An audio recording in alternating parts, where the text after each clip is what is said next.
Messieurs, dames, bonjour. Nous sommes là, c'est pour analyser l'actualité au pays. Aujourd'hui, un ministre qui répond au nom de José Mpanda, vient de faire de révélations qui brillent. Des révélations ou de vérités cachées au Batobaï Bahate. Mais je vous assure que ça choque Makamwa Lobby.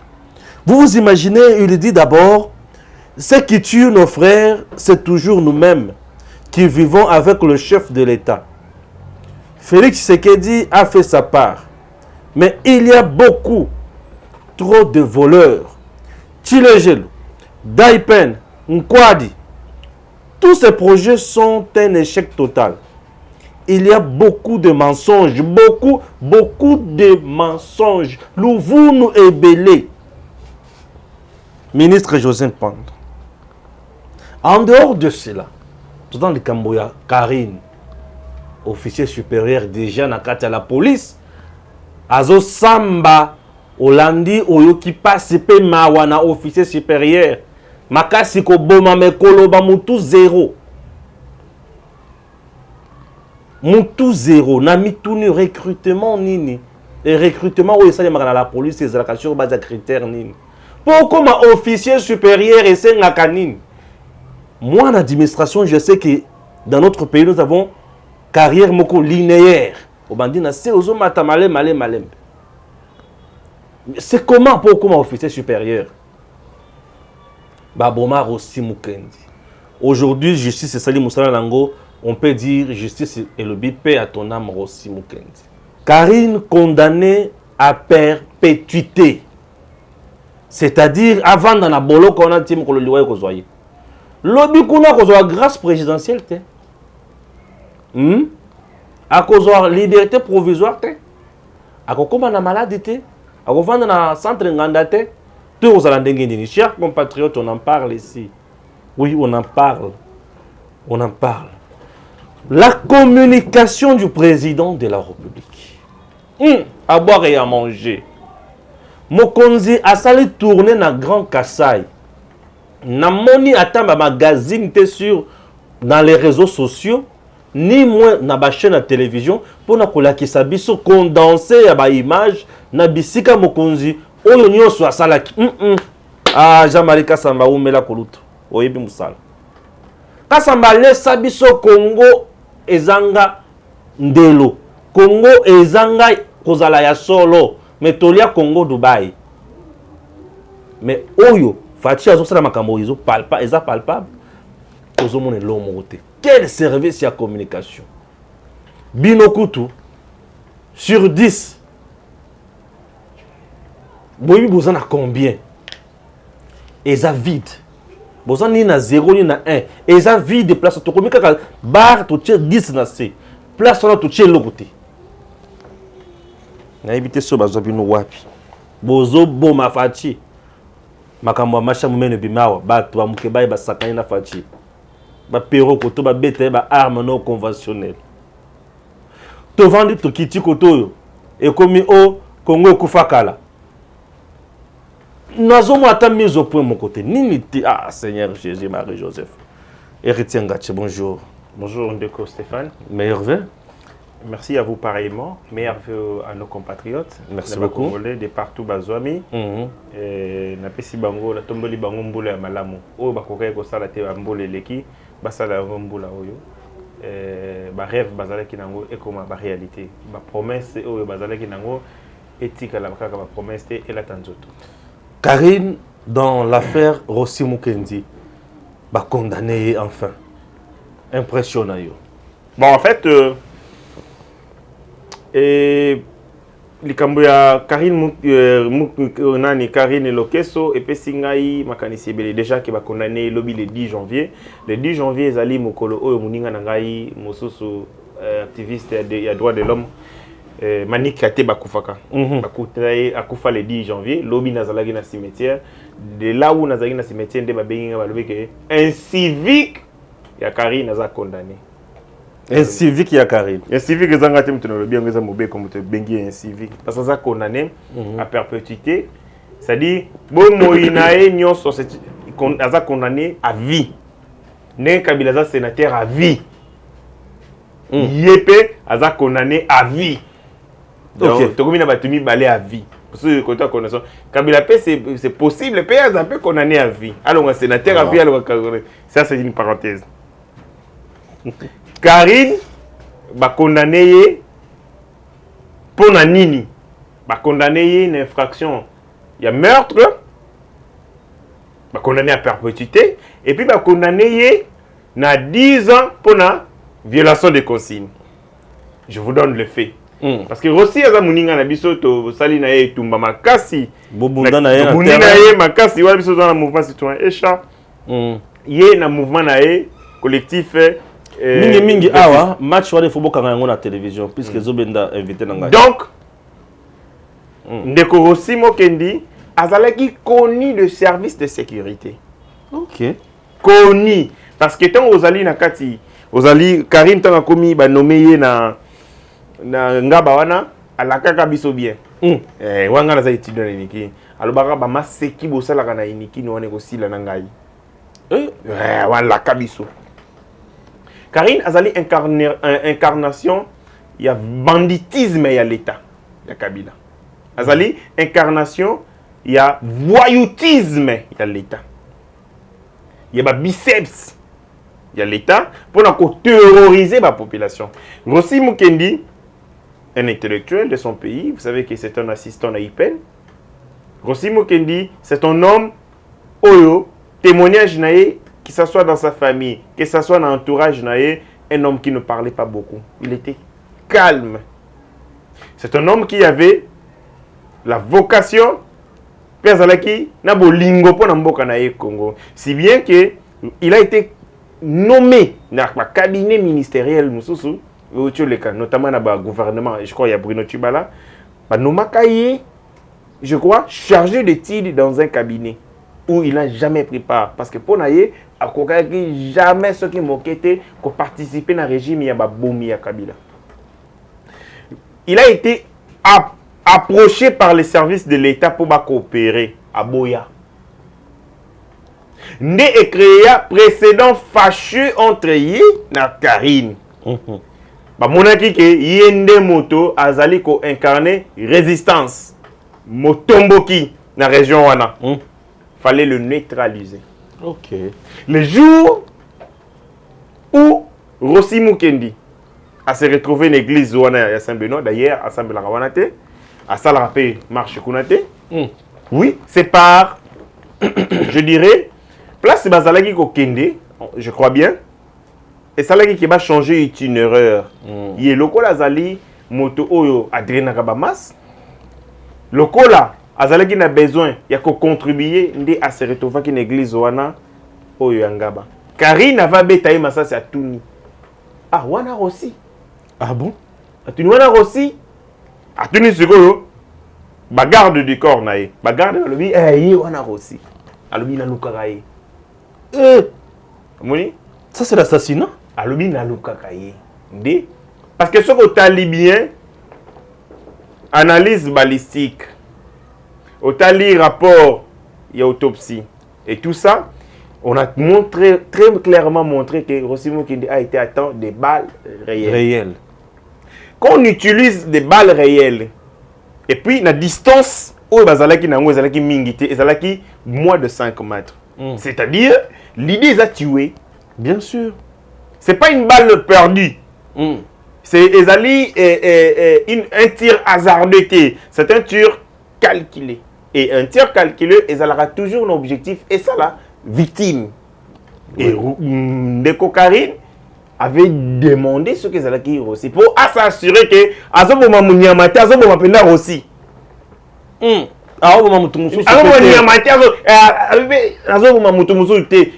voulait s'assurer que les Sassouane Koti Pena Nanzota aussi. Oui. Voyez l'intentionnalité. Il y a acte. Préméditation, il y a crime. Ndeko Karine Akanisaka que un jour le régime est rechangé. Parce que nous l'avons vécu dans le régime ya Kabila. Au Bomi Nangaba, Balongolio Awa, Batindo na Kipushi. régime ya Kabila c'est que somme obomi côté obomi awa papa c'est au grade pete kuna. C'est comme dire banda côté da barobo qui ne koboma comme ça bozala bokoma promis. En fait, nous avons des policiers na kati ya FARDC na kati ya la police oyo ba kombo na bango eza ba kombo ya ba assassin. Bolozi. Et comme policier. Bolozi. Abeta tala te. Ba kombo ba pesa bango wana, c'est pas pour rien parce que ba boma mingi. Esprit de mort. To ba kendaka na ba opération en métier de l'ordre public, ba bomaka, ba sala ba victime makasi. O ba policier ba pesa kombo abeta beta. Abomata la te. J'ai connu des policiers comme ça. Bah comment ils vont y avoir? Abeta beta, abomata la te. Licence pété. Hein?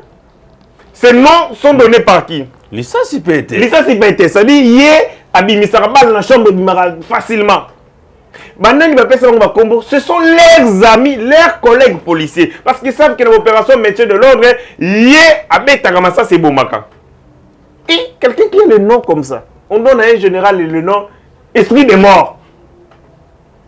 Et les gens sont contents, comme en général, esprit de mort. Ça renvoie quelle perception? C'est-à-dire, Aboma trop, Aboma va rebelle, mais Aboma va ndeko, il fallait qu'il là. Ndé va pesa et comme va komisaye. Et Karine était de cette trompe, il y a un voyou, on va aller dans le service de sécurité, brebis égarées, mouton perdu, on va aller comme ça la terreur.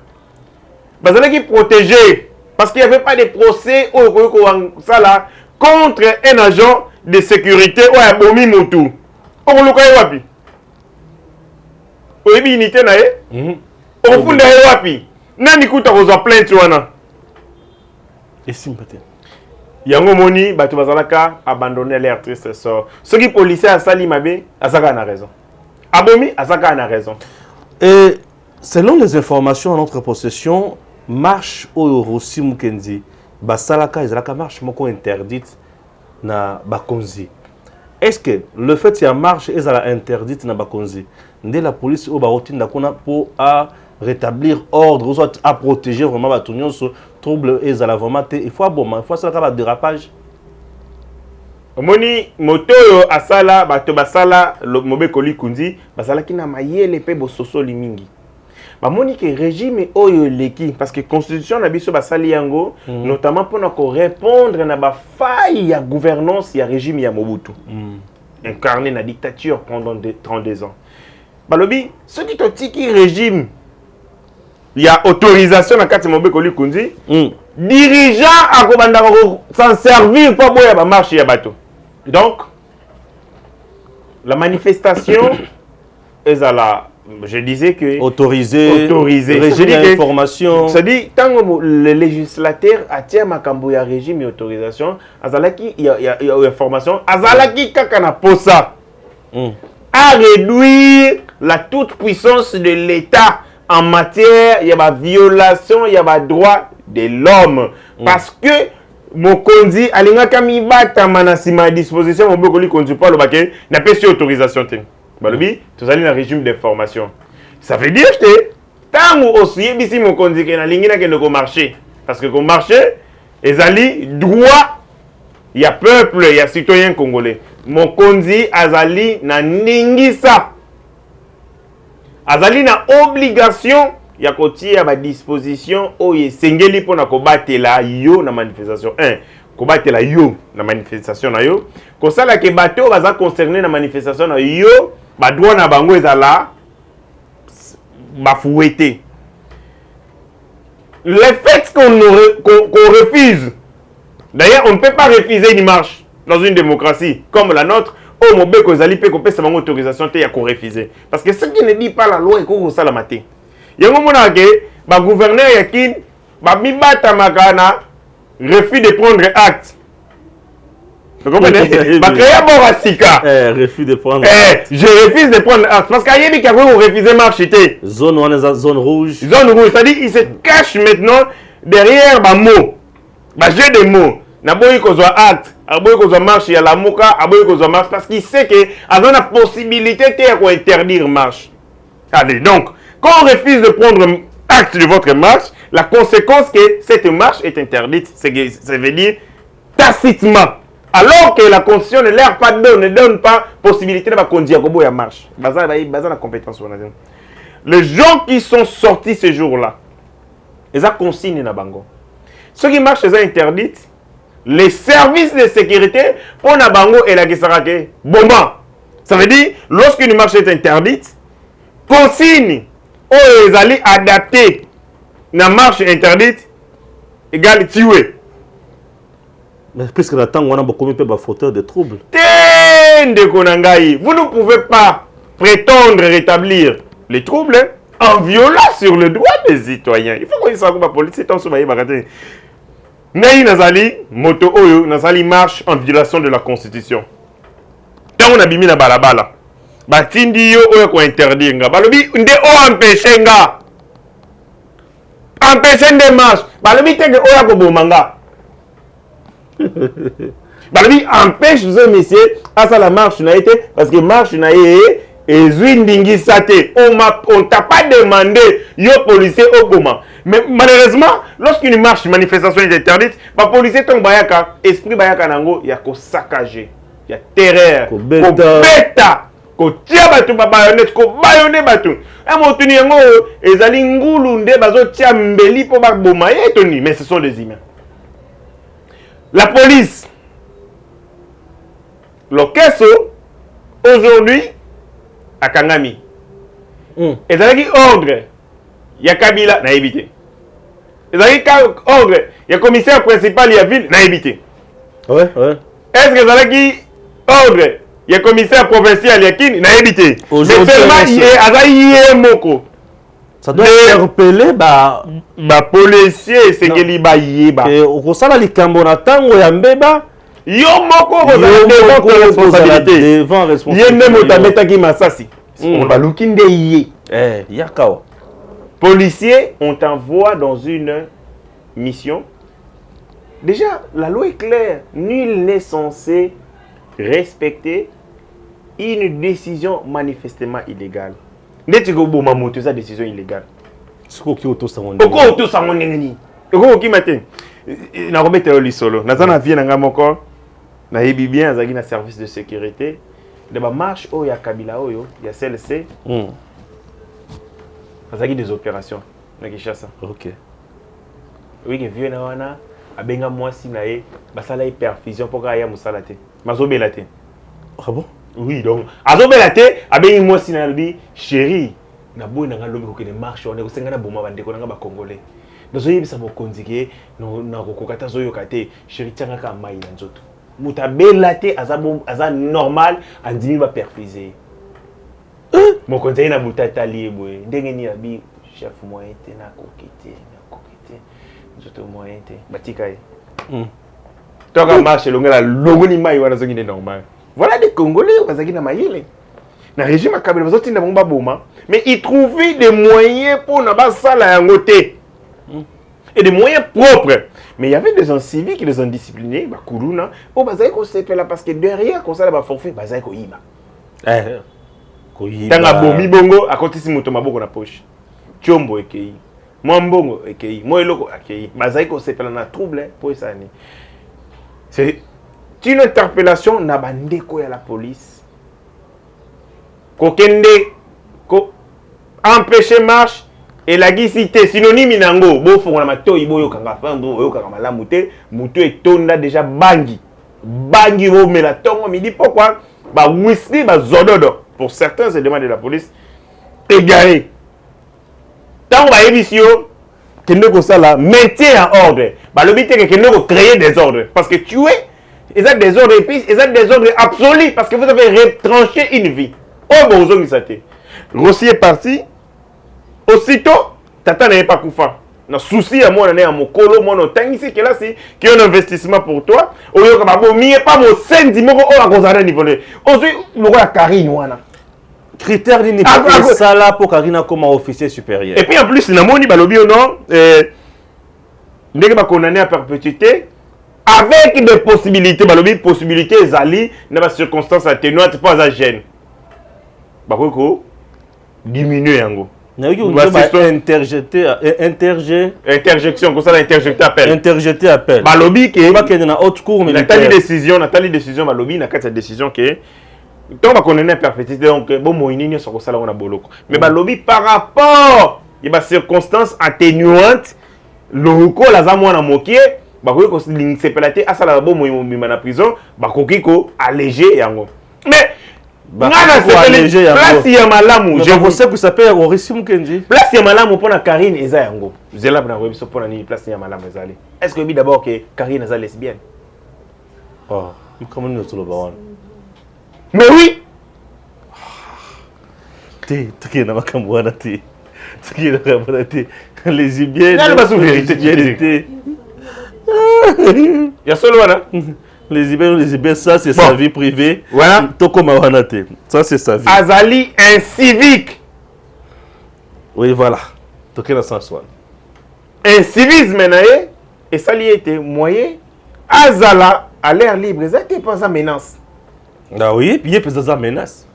À la menace pour la sécurité, il y a une menace. Donc, et si c'est la fanda, Azali boloko.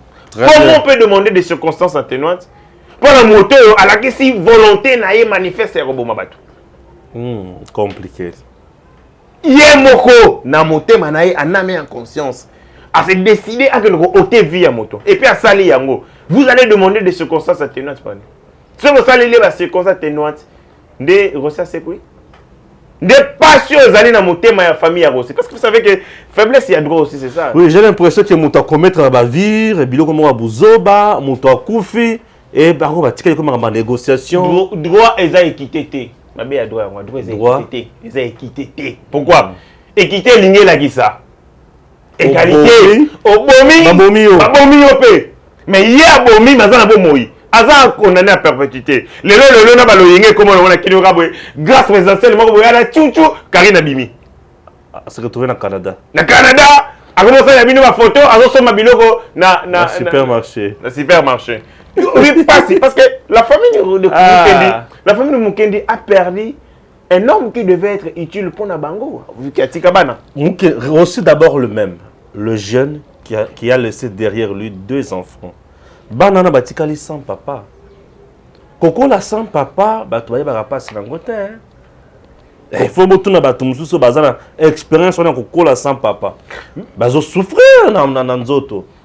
Nous sommes dans une société où en sécurité économique, ils allaient à 1000%.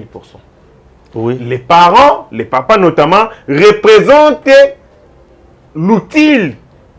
Il y a revenu. Pour Nabana. Mais tant mon papa a accueilli, avenir Yabana Wanami Balé est commis, mise en danger. Parce que tout simplement, Karine n'a pas sentiment naïf, il faut mettre Alissa sur Rossi Mukendi. Ça c'est extrêmement grave. Et c'est aussi les gars makasi. Droit et kokomaka droit que obomi oh ça va yene mutabomaki okisa telemawana. Abetaki aussi côté abetaki na panzi ngai mutomoka bozolo ko monsieur aussi. Même si nazali ko encourager violence té. Non, mutomoka pesa ngai conseil à c'est compliqué. Si on tue ton frère au lieu que de refunda retard. Ah bon? Quand on tue ton frère flagrant ses alliés, au moins la famille na bango mutomoka zate, la famille na binope mutomoka zate ça mais ce que le dit droit au refunda. Refunda procédure après ba condamné à perpétuité ne ba condamné il y a na famille na ye kitoko yé ba perdre mutakofi mais côté mutakofi. Vous voyez, moi ma faiblesse ya droit. Ouais. Ndeko Karine yango moko bato ba créer ba un pour un dent pour dent. On dirait ba on va raisonner bien. Mais malheureusement, on est bien dans la justice populaire. Il y a bomi koto, il y a bomi comme règlement des comptes. Je pense que Bandeko Yobati Karine na prison, ba condamné. Oui. Bas à la paix, na conscience sur exécuter peine ou anatina soka. Na ko sepelate koyoka. Oh, Karine a eu qui fièvre. Faut pas bimisser ba kende na centre ngana. Ça je veux pas. Oh, nengazawana alala ki bien te, alors tu vas ndoto mabe, faut bimisser ba kende l'église non. Azala na prison, à purger peine na eti na souka. Au moins c'est un soulagement. Même si condamnation na ezongi seli biso aussi na biso na bo moité. Comme s'il n'est pas rentré à vie, azongi na bo moité. Mais au moins on sait que cette dame, c'est un civique, commissaire supérieur adjoint, azalaki puni, châtié pour naba bavir naïe. Et servir ma leçon pour nos policiers. Aussi, je me pose une question. La loi dit que Motonioso a connu que Samba na monokona oyo ayebi. Karine banda bande ko Samba ndo Samba kana lingala.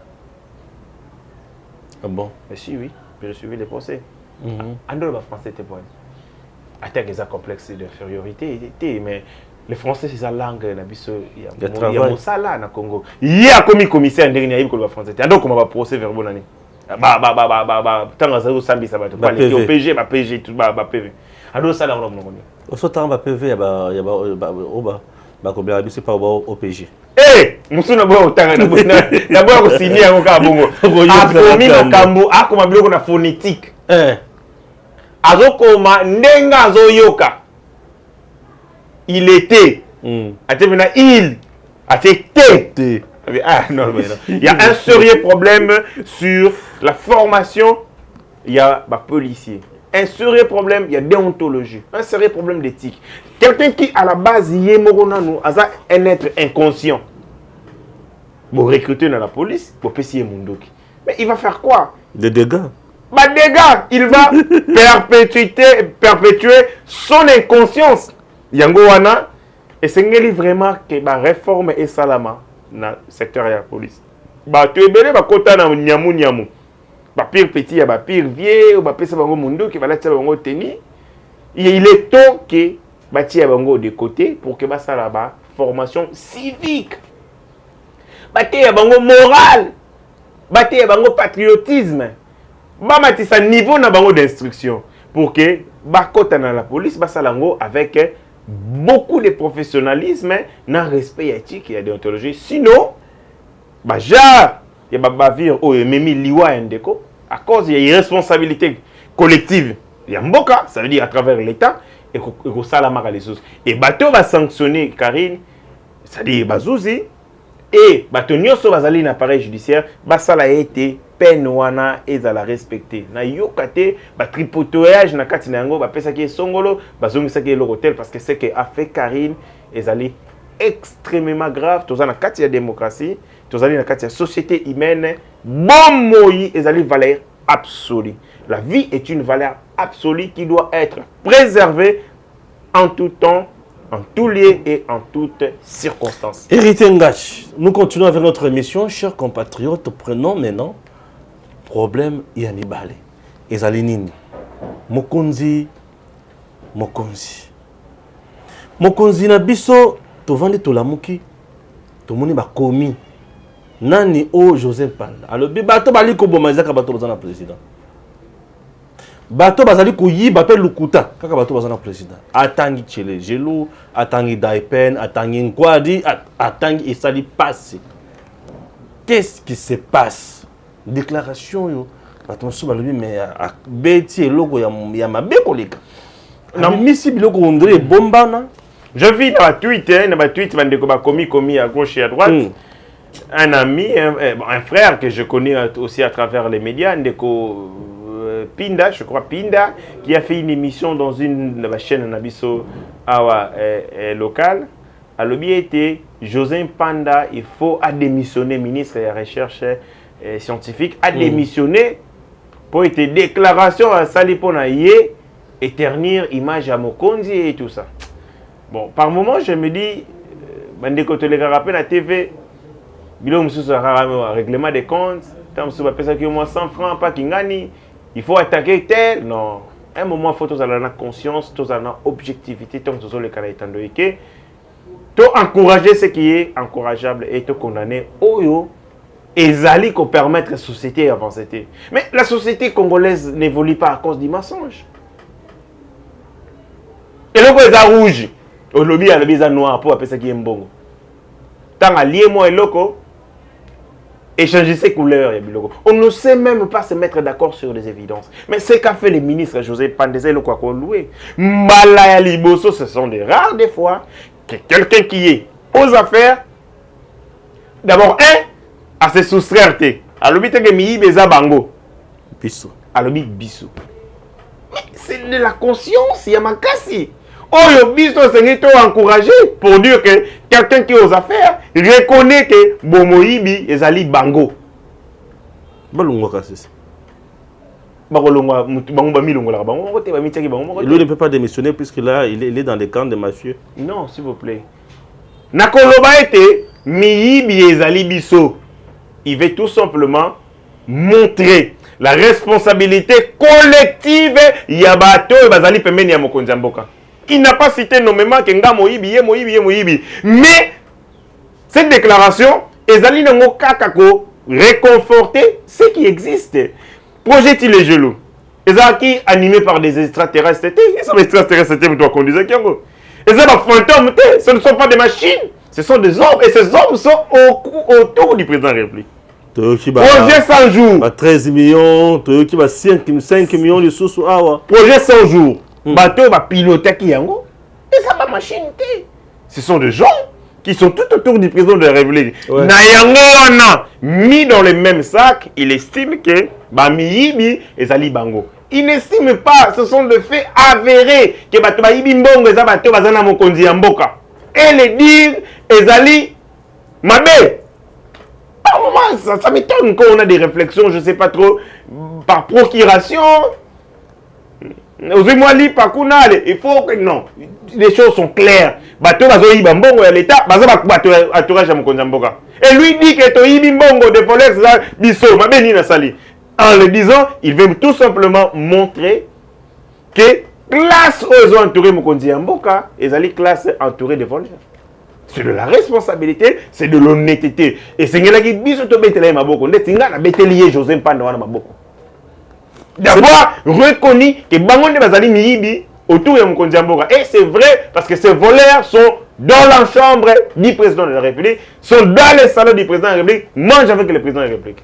Et population à perdre naïe espoir à Bossana développement au Congo. Ce ministre, le président Arzo Gardé Karabango et Zandengini Nisiko. Le président de la République, on dit constitution et PCI ba prérogative, tous allez na pouvoir ou tous allez état démocratique. Ba conseiller à président, le seul mouton pour punir Bango Zara président. En effet, ba conseiller à président de la République. Bazali redevable était l'Assemblée nationale. Bazali redevable dans le Sénat. C'est l'instance, c'est le Mokonzi. Yemoko. C'est quoi Zobo? Ezali na ba réseau moko mafié tout autour de Mokonzi Mboka. Des gens, oui, des mafiés. Na kotangelo ba kombo. Ba voulez frapper bazar. Ba isko bazai pe belé wana, ba aventurier, ba yé ba comme ko utiliser influence à président de la République, ba moi je suis conseiller du président de la République. Moi comme mon aki wana, ba linga gabunda wala. J'ai été 13 ans à côté de Etienne Tshisekedi. Ah, monsieur. Etienne ko za 13 ans premier Etienne Tshisekedi, il y a une expertise, to mayele. Des compétences. Ba biso yo za na ba to ba pesa bango compétences que le rôle salagi 10 ans premier Etienne Tshisekedi. Nous avons des gens tout autour, il y a Félix Tshisekedi, ba gang.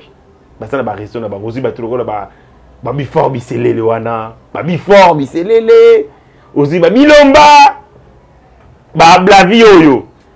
Des mafieux qui utilisent le nom du président de la République pour nous salaka ba cop à gauche et à droite. Toyebi biloko wana nyos.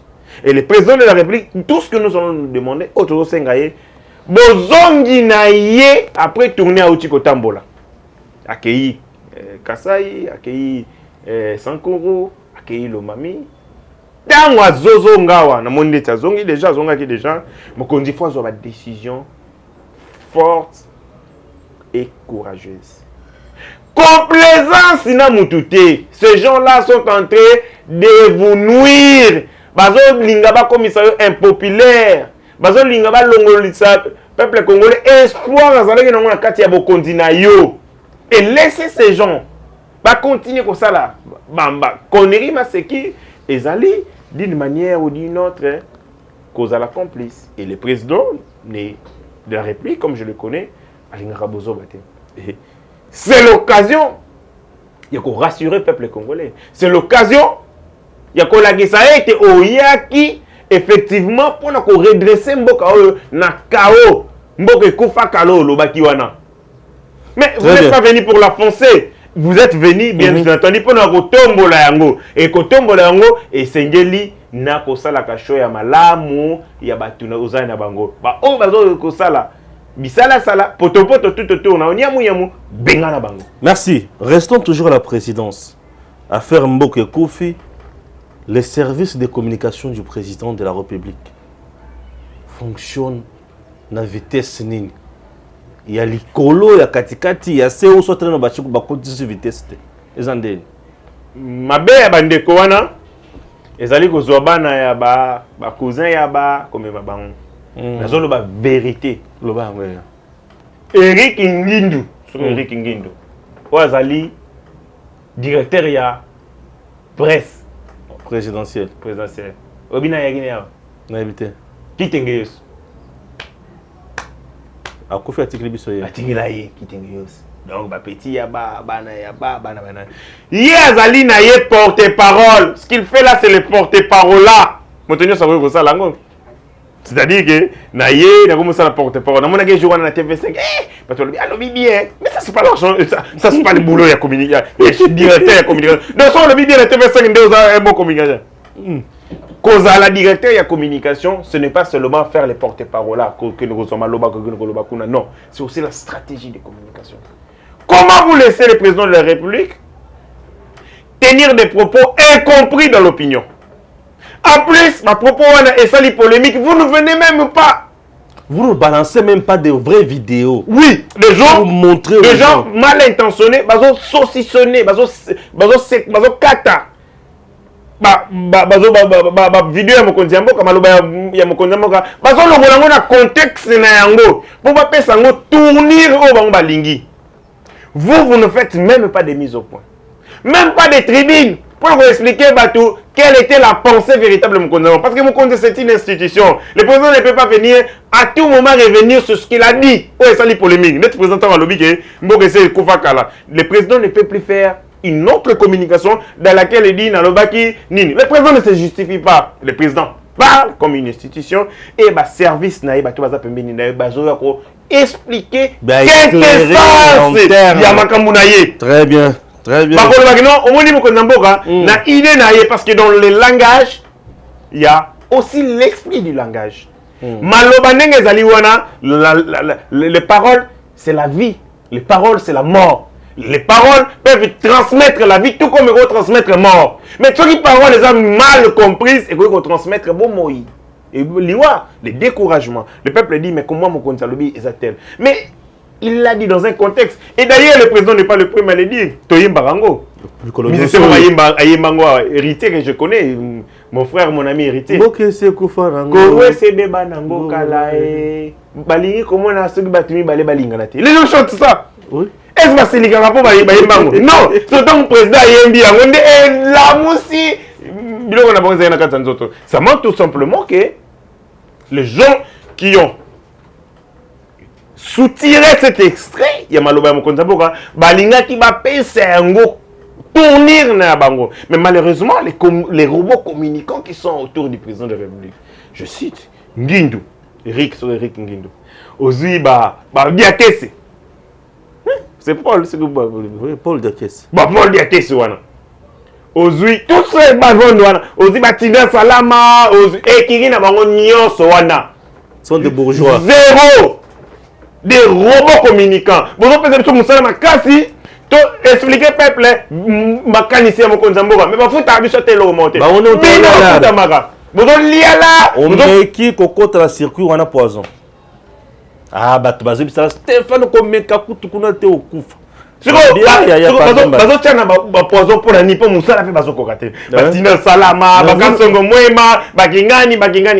Tous ces gens-là, qu'est-ce qu'ils foutent effectivement? Parce que à chaque déclaration de Mokonzi Mboka, ça alimente les débats polémiques. Et ça est compris, les gens utilisent ça. Surtout Bata Moïse, Bata Mbongo Makasi. Bazo sala musala ko. Ba osala ko ba magazine, ba tribune, ba Patrick Local on a aussi ba Peter Tiani, ba Pierrot, ko ngara ko tokolo bate. So biso ko sala musala makasi to bundana bato wana ameni tozo bunena bango armes zate ba tozo na armes na présidence ba fande ba zoli ba biftec les pays marchent bien. Les pays marchent bien. Le chef là, il assire. Hein. Tellement ça va. Pays marche bien. Twitter. Tout le monde est sur Twitter. Qu'est-ce qu'on dit? Est-ce que ce gens-là ont fait des études sur la perception? Il y a une communication adaptée dans la réalité en Moka Nabisoté. Il fait Twitter. Yoka. Tata.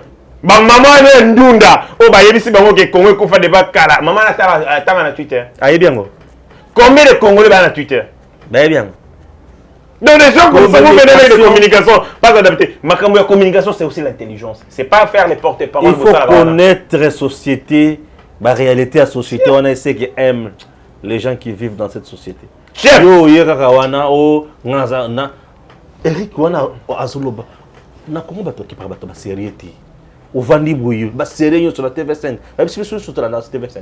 Non. Ils ont aventure. Changer. On est ça qui porte pour la salle de la TV5. Tout le monde peut le faire. Qu'on les regarde dans les médias, qu'on le tout le monde le faire. Mais concevoir la stratégie de communication. Pour être image et à mon congé, ça a boosté, ça demande de l'intelligence. Ça demande pas aux alapires petits qui gagnent et tout. Ce jour-là, bah on rend la vie sur la merde. Je suis très énervé. Bah on rend la vie sur la merde. Katumbi qui est un individu, un privé. À mettre arsenal et communication dans la place de Saganate. Je félicite mes amis de Katumbi. Vous avez moyen et à misolo. Vous avez à votre disposition. Il y a l'État. Il y a l'État. Il y a mon imité, il y a l'État parce qu'il y a des budgets pour ça. Oui, vous êtes incapable de disposer une équipe.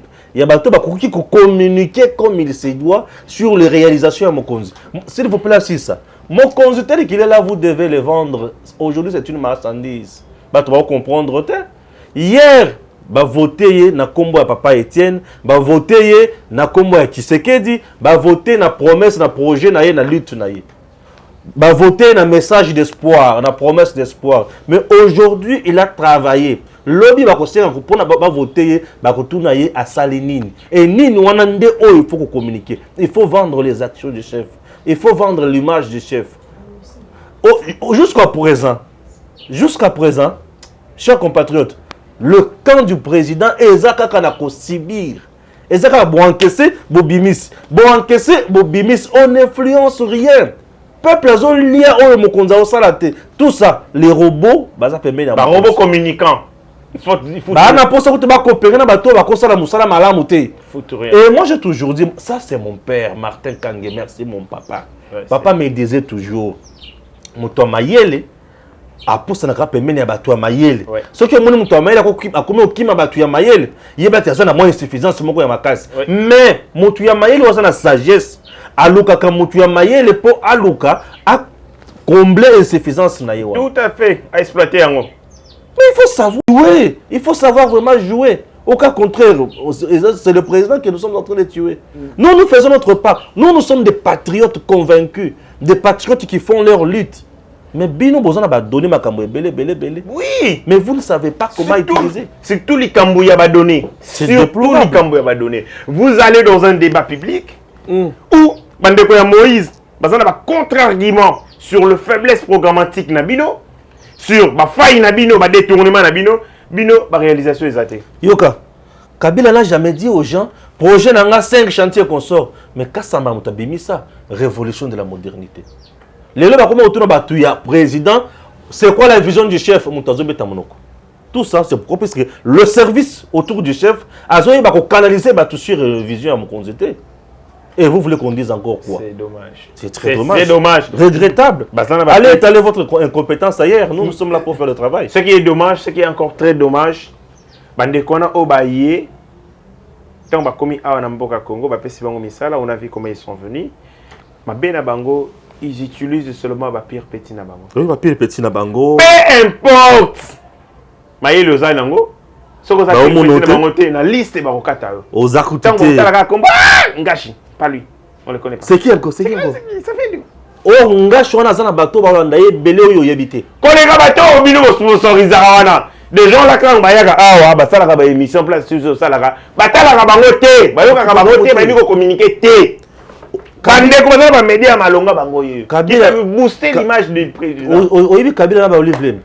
Olivier Mbaki musika te abandi yinga na komanda kokunda kaka ba théâtre ayebi que population la couche là la base là la personne la population qui o akenda ko voter wana azala kana biloko bo occupé wana ba TV5 monde wana te azala ba théâtre wana et moko azala ba moko boitina te onu bozo boule wana te hein azala ba tout botala ka ça ninga c'est que ça fachi population atala yango partout. Hein? Population atala yango partout. Il y a un livre avec ba sai azobina na ba oyo azosala ba oyo. Il faut savoir imiter des choses aux la malamu et kobo ya biloko za mabe. Il faut savoir utiliser. Non, écoute, en communication politique, vous devez connaître les atouts, les points forts et les points faibles de votre adversaire. Et sur base du point faible de votre adversaire, vous mettrez en place stratégie ou plan communicationnel pour nous combattre. Au cas contraire, vous allez échouer. La communication est une arme fatale. Communication est une arme. Yo boule que yo ok. Vanda kaka wana lia ndengo zolia wana. Mukole zali. To okuta na baba. Zamawa pona bandeko yo ba robot communicant. Molière va voter ka pona biloba loba. Ba voter pona débat na bana sala bato mayel. Safu. Safu va voter pona débat na bato mayel. Ba tingi wana nyos. Il faut savoir parler. On ne vend pas le chef. On ne vend pas. Il a fait la tournée dans Grand Kassai. Azongi bola kisabiso ba vidéo biloko belé makamoto asali. Moi qu'on ancien magazine moko ba Facebook, ba YouTube, ba WhatsApp, ba groupe, ba télévision. Là bozui. Na yoki ke boke nakana ba simi balé. Boké bolali na moni ba photo o sali ba selfie ba province te. Pour ça zamba, pour ça salité. Regardez les gens. C'est à Dubaï. Nous sommes à Dubaï. C'est en Angleterre. En direct de l'Angleterre. Bon, quand il va photo zamba. Le complexé. Que Dieu bénisse la RDC. Au PC Nakand. À très bientôt.